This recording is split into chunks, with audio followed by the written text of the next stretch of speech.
The Malta Trust Foundation u l-Istitut tal-Istudji Turistiċi l-ITS iffirmaw ftehim li permezz tiegħu se jagħti opportunità lil żgħażagħ ikollhom it-taħriġ u l-appoġġ meħtieġ biex jidħlu fid-dinja tax-xogħol. B'dan il-ftehim id-Dar ta' Sawra se jinbidel f'ċentru nazzjonali u inklusiv għan taħriġ fil-catering u l-ospitalità. Iċ-chairperson tal-ITS Edward Zammit qal li b'dan il-ftehim qed nibnu Malta aktar inklusiva u tagħti opportunitajiet lil żgħażagħ b'diżabilità. Din hija opportunità ta' bibien iktar miftuħa għal dawn iż-żgħażagħ li jistgħu jiggwadanjaw minn dan il-MOU.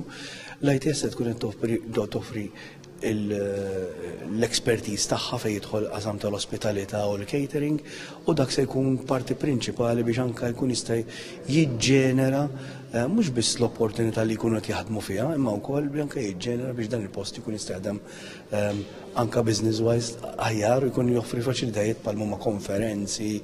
Il-fundatur tal-fondazzjoni Mary Louise Colero Preka fissret l-importanza ta' din l-inizjattiva. Idea wkoll li allura u showcase ħankunu qegħdin nuru kemm fil-verità kulħadd għandu xi abilità oħra.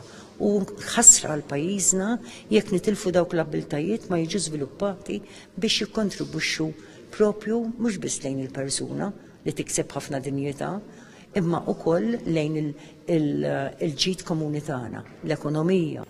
Id-Deputat Prim Ministru u Ministru għat-Turiżmu jinborġ faħħar din il-kollaborazzjoni u qal li jinsab ċert li se twassal biex niskopru talenti u abiltajiet ta' ħafna nies li minn din id-dar se jiżviluppaw it-talenti tagħhom u jingħataw id-dinjità li jistħoqilhom.